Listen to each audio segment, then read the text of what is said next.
கீழே இறங்கிட்டீங்கன்னா சார் நீங்க எல்லாருமே பேருந்துல பயணம் செய்யறீங்க. ரோட கிராஸ் பண்ணும்போது 2 பக்கம் பார்த்து நம்ம கிராஸ் பண்ணணும்.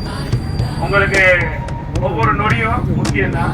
அதுக்காக கொஞ்ச நேரம் அவசரப்பட்டு நம்ம முன்னாடி போய் சாலையை கிடக்கிறோம் அப்படின்ற பட்சத்துல நேரங்கள் ஒரு பஸ் போனா இன்னொரு பஸ் நம்மளுக்கு வரும்.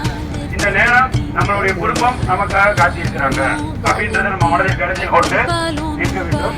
அதனால பொறுமையா சாலையை கிடக்கணும். பேருந்து பயணம் செய்யும் பொழுது உள்ளே அமர்ந்து செல்ல வேண்டும். இல்லைன்னா படிக்கட்டுல நிக்கிறதோ துணிக்கிட்டோ அப்படி போகக்கூடாது. சரிங்களா? பஸ்ல உட்காந்தீங்கன்னாக்கோ பஸ் முன்னாடி இறங்கக்கூடாது.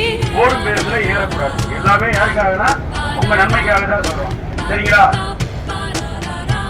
எத்தனையோ சாலை விபத்துக்களை நாங்கள் தினசரி பார்க்கிறோம். எல்லாத்துக்குமே காரணம் பொறுமையின்மை.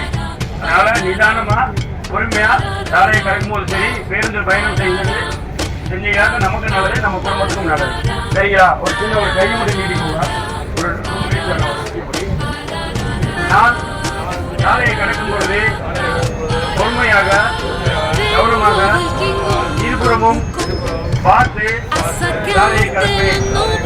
பேருந்து செல்லும் பொழுது படிக்கட்டில் நின்று கொண்டு செல்ல மாட்டேன்.